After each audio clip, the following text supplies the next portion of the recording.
Welcome to the Woodridge Baptist Church podcast. For more information about what's happening in the life of our church, visit our website at www.woodridge.org. Enjoy the podcast. But for today, let's look in Luke chapter 2. I'll give you a little bit of background here, but as a part of our tradition at Advent, and we're celebrating the Advent season, every week we light an Advent candle. Each of these candles is a symbol, and it symbolizes one of the gifts of Christmas that Jesus brought when he came to the earth. You know, last week was the first week of Advent, and we celebrated hope. Today, we celebrate peace. So I want to give you a little bit of background so that we can understand what was going on in Luke chapter 2 just a little bit better. I want to tell you about a guy named Caesar Augustus. His real name was Gaius Octavius. And you know, when I say these names, it makes me want to go see Gladiator. It just does. Okay, so his real name was Gaius Octavius. Now, he was the adopted son of somebody you probably definitely know. His name was Julius Caesar. And so when Julius Caesar died, Octavius, he became the emperor, and with it, he had a title to his new position. He was called the Caesar. Now, he should have been known as Octavius, his name, and Caesar, which was a title. However, this guy was bar-raising arrogant. He wasn't a little bit arrogant. He was next level arrogant. And so what he did was he dropped his name, Octavius, and he added the title Augustus. And just so you're wondering, you go, well, why did he do that? And it's because the word or the name Augustus means majesty. Could you imagine renaming yourself the Majestic One? I mean, this isn't WWE wrestling where it's just kind of a joke.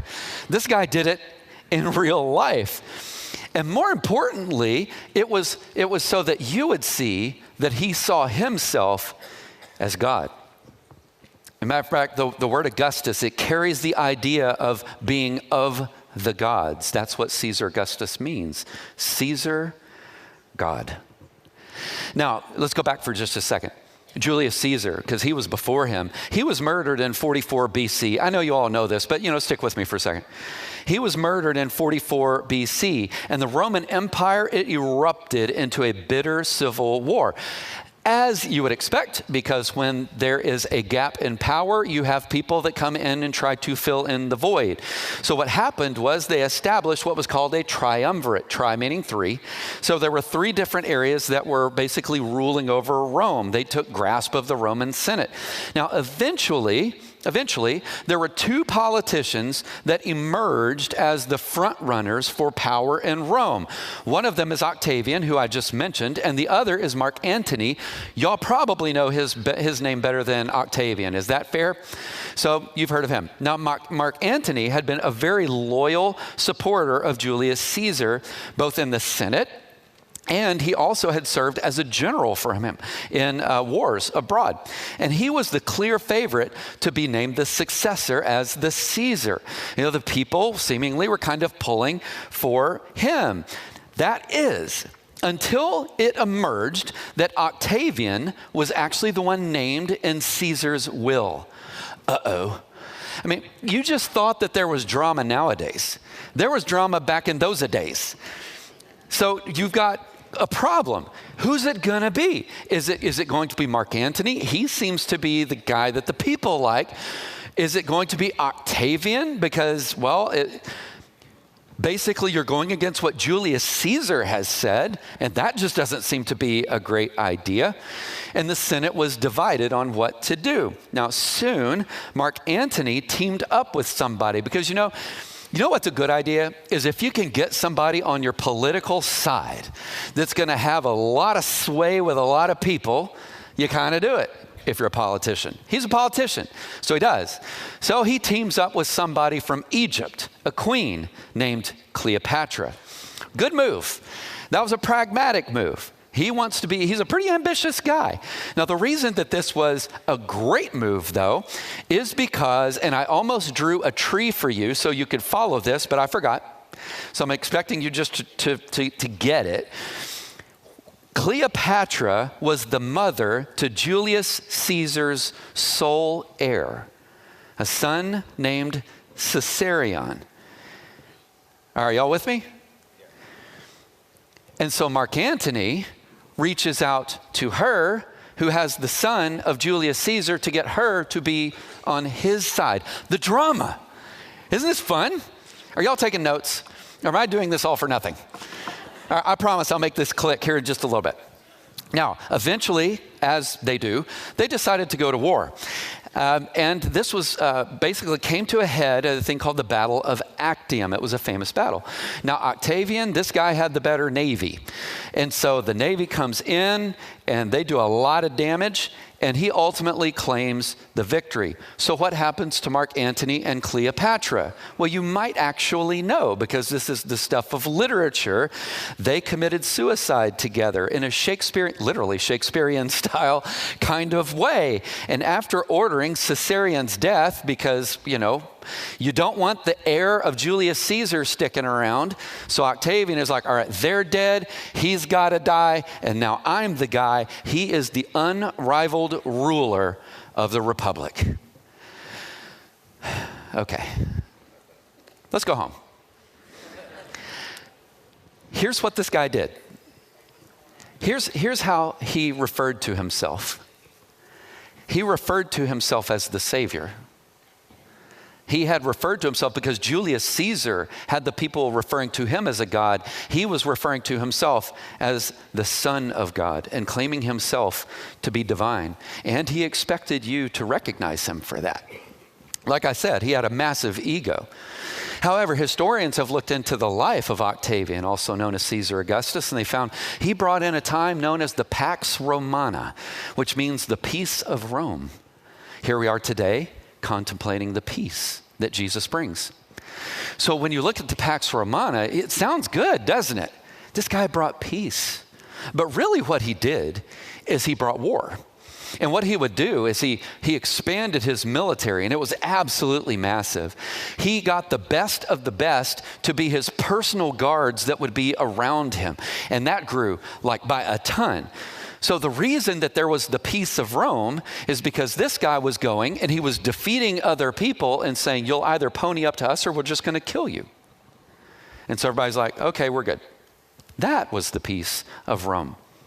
Now, you may go, all right, how did he pay for all of this? And the answer is, because I'm glad you asked it, taxes, because that's what they do.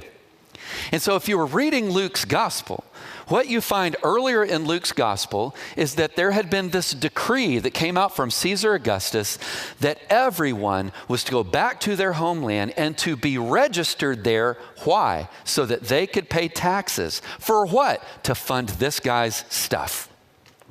That's what it was all about. And so up and off they go. So on the face of it, this time of peace that he brought in, Star Wars people, are y'all out there with me today? It got me thinking. It's kind of like Emperor Palpatine in Star Wars. He just looks like a friendly old man, right? And you have all this disruption in the Galactic Republic and whatnot. And they vote this guy in as the one that was going to bring great peace across all of the galaxies. And doesn't he just look friendly? However, there's more to this guy's story, because behind that face, he's really Darth Sidious, or as I like to call him over the years, Darth Hideous. This guy didn't bring in peace.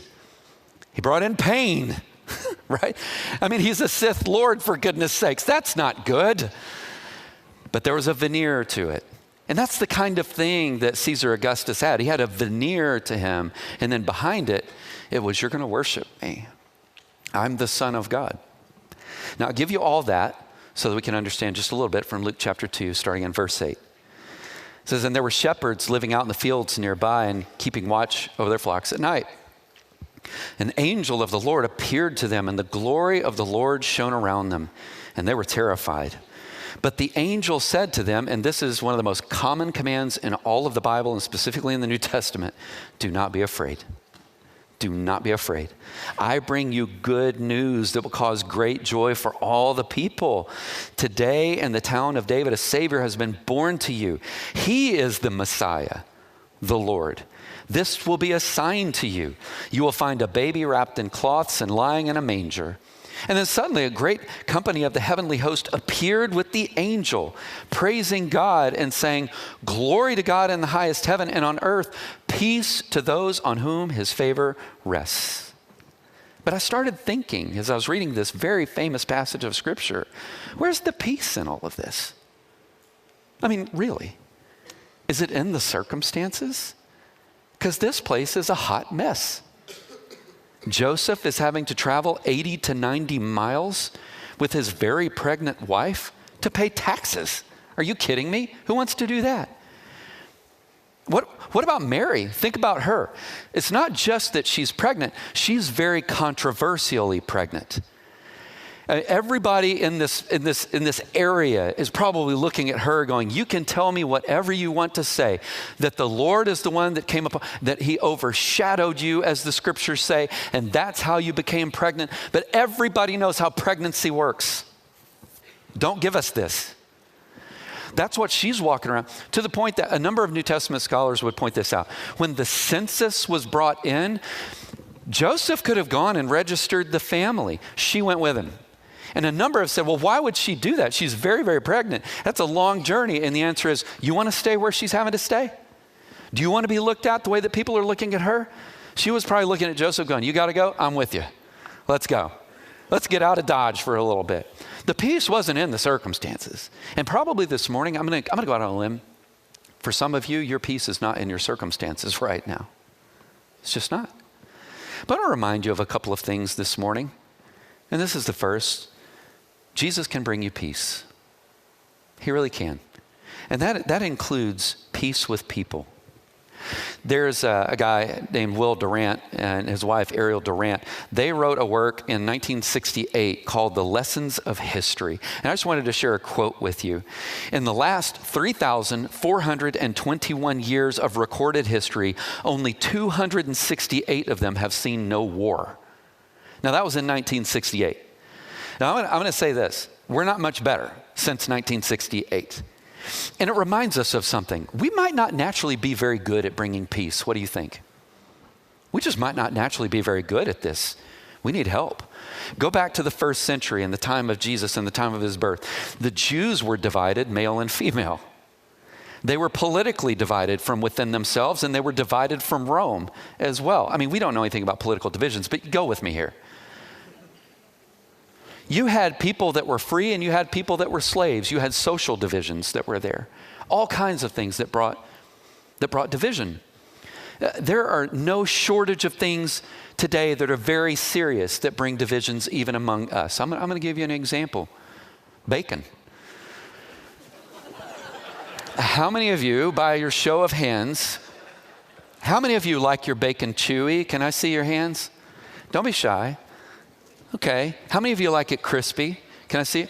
Chewy people, I want you to look around. Did you see that? There is a correct answer to this question. Okay. Maybe not that. Let's get a couple of other examples. Let's go to your home for a minute. How many of you are messy people? Can I see your, don't lie. God is in the place. How many of you are messy? You know, I want to thank you for your honesty. We judge you this morning. I'm kidding. So how about the clean people out there? Get your hands up. How many of you that say you're a clean person and you raise your hand, you're actually messy and you lied to us? All right, now here's the thing. In real life, messy and clean people, that can cause some static. Am I right? Am I right? Matter of fact, after this, you're going to go and you're going to eat lunch together and you're going to talk about this very point and say, did you hear what the pastor said this morning? You're supposed to be clean, or whatever you do. Here's another one. Money people, let's go. How many of you are spenders? Let's see those hands. I even got a woo right up here. Got the spenders there in the house. How many savers do I have out there? Can I see your hands? Yeah. Has it ever caused conflict in any of your relationships? I was just looking at the bank account and what happened? Where'd all the money go? Yeah, well, I mean, spenders and savers. It can cause static. Here, how about this? It's been really busy. Just work with me for a second. It's been really busy. And you finally have some time off and you're talking with each other, like you and your spouse or whatever. And you go, How do we want to, we have an evening off. This is awesome. We don't get this very much.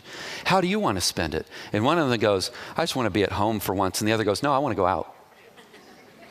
How many of you would want to go out? Let me see your hands. And how many of you go, no, I think it's time to stay at home. We're out all the time. Pretty split there. How do you make those decisions? You can't kind of go out. I mean, I guess you could walk out the front door and go, we did it, and walk back in. All these things that can bring chaos to you. I want to make a serious point. That was actually kind of fun. There are plenty of people here today that need to seek peace with other people. And it is available to you. I want to give you a couple of scriptures to think about this morning. Here's the first. In Romans chapter 12, verse 18, Paul says this, insofar as it is up to you, be at peace with everyone. Insofar as it is up to you. And I know what some of you are thinking this morning. You're thinking of a relationship that's not where it ought to be. There's not peace in the relationship. You might be thinking within your marriage. You might be thinking a relationship from among your children. You might be thinking of a friendship that you were friends for 20 years and now you're just not even talking with each other and you don't even know how you got there. I don't know, but there's probably something that's on your mind. There's something that Paul is telling us this morning. And what he's saying first is the part that is up to you is whether or not we're going to seek peace. That is up to us. He says, insofar as it is up to you. That's the part we have control over, am I right? The part that we don't have control over is how they respond to the peace that we're trying to seek with them. You don't have to feel the burden of a guaranteed result. You know why? Because you can't guarantee it. You can't guarantee it. You know, I mean, for years and years and years and years, Jesus sought me. And for years and years and years and years, I said no to Jesus. It wasn't a lack of his pursuing me. It wasn't that. I didn't want him. It was that. But insofar as it's up to you, you be at peace. You be at peace with everyone. Or think of what Paul says in Ephesians 4:3. Make every effort to keep the unity of the Spirit through the bond of peace. It reminded me of a story a pastor was sharing some years ago. His name is Marvin Williams. And he was talking about how he had come into this new church. He was leaving his old church. He felt the call of God to come to this new church and all the transitions that are involved. He's like, it's hard.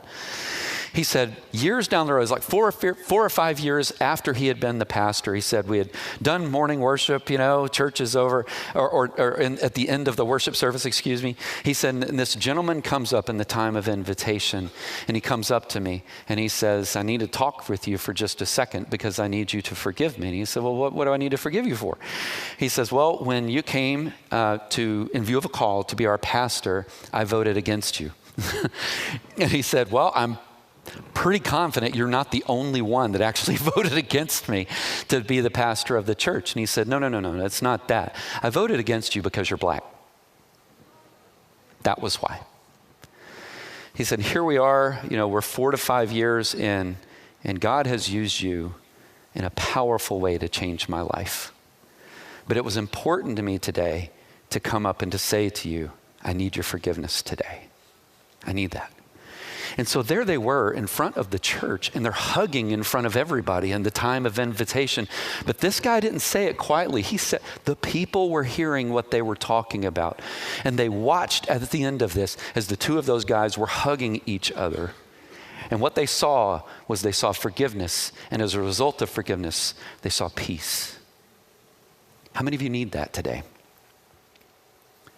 But we're reminded of something really important as a result of this story. Peace doesn't just happen. You have to work for it. You have to work for it.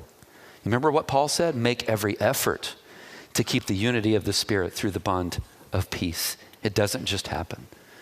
So with that said, there's another promise this morning. Jesus can bring peace not just in our relationships. He can bring peace in our problems.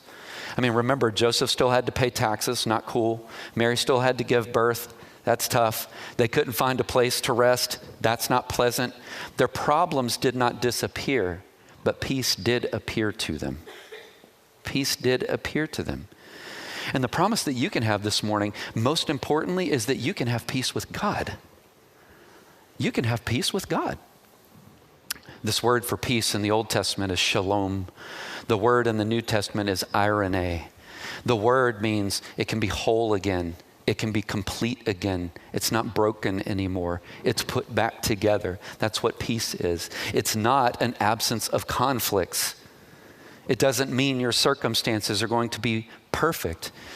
Instead, it is a spiritual reality that you can have right now through the Spirit of God, through faith in Jesus Christ. You can have that. You can have that. So when you have conflict, I want you to think about your relationships for just a second. I want you to think of time in your relationships where you've had conflict, and have you ever felt that knot in your stomach? Like you know it's not right. It might be your marriage. It might be something with your children. I mean, you fill in the blank on your relationships, but it's there and it upsets you. You know what I'm talking about? There are some people that don't experience that anymore because they've checked out. But I'm here to tell you, checking out is not peace. That's quitting. And there's a big difference. There is a big difference. And here is why. Because when you have conflict, somebody has to take the first step for it to come back together.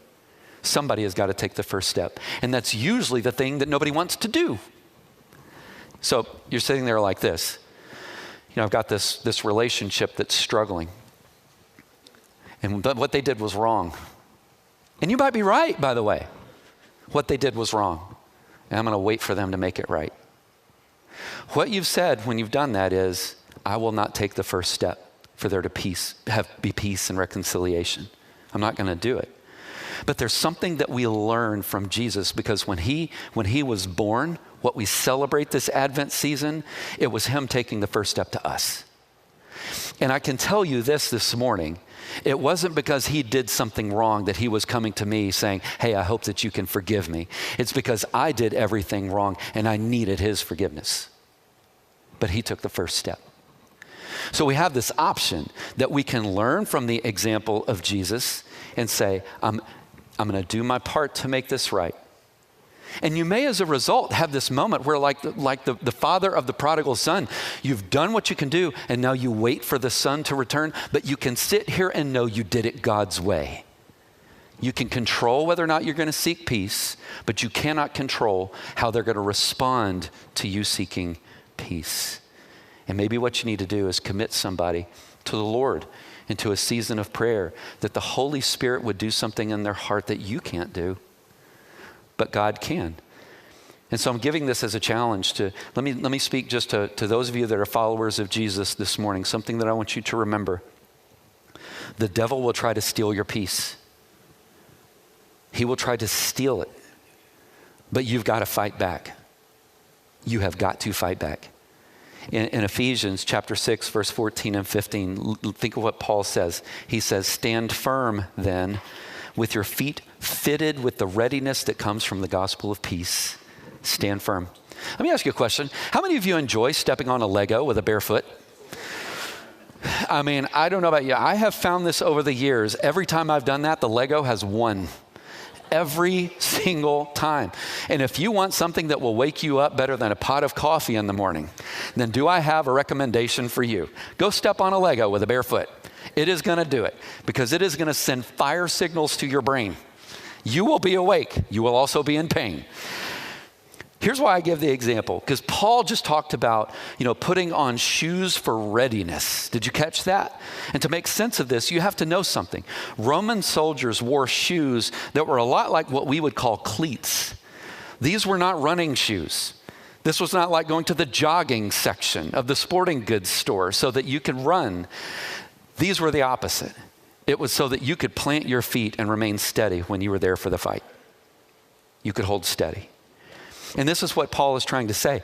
When the devil is coming in and trying to steal your peace, you stand ready and you fight and say, I'm not giving it up. I will not give it up. I will not give up the peace that I'm fighting for with my children. I will not give up the peace that I'm fighting for in my marriage. I will not give up the peace that I'm fighting for. And you name the relationship, but quitting is not on the table. The shoes are on and the fight is on. This is what Paul is trying to say. He calls it, you're ready. You're ready. And the point of Satan's attack on you is not so that you keep God's purposes, or that you honor his will, or that you experience his blessings in your life. Instead, it is to keep your salvation from working for you. That's what it's about. And Paul says, don't go there. Don't let him have that. Keep your feet steady. So I want to say something to you this morning. Maybe you came in here this morning and you're far from God. I'm glad you're here. I really am. But God came seeking to bring you peace today. He's seeking to bring you peace. That you can know your relationship with him is okay right now. You remember the part in Luke chapter 2? Peace to those on whom God's favor rests. Receive Jesus and you receive his peace. And so I'm going to invite the musicians to come out, but in this time I want us just to have a time of reflection about this and a promise to remember. I was listening to, as I drive around, I typically listen to podcasts. I don't know what y'all are up to, but that's what I do. And I was listening to a pastor this week, and he was sharing of a conversation that he was having with a friend of his that is a skeptic, not yet a believer in Jesus. And he said in the conversation, he said, probably one of the more honest moments that I've had with this guy, he said, I just don't like the word sin. I just don't like it. This was what he said.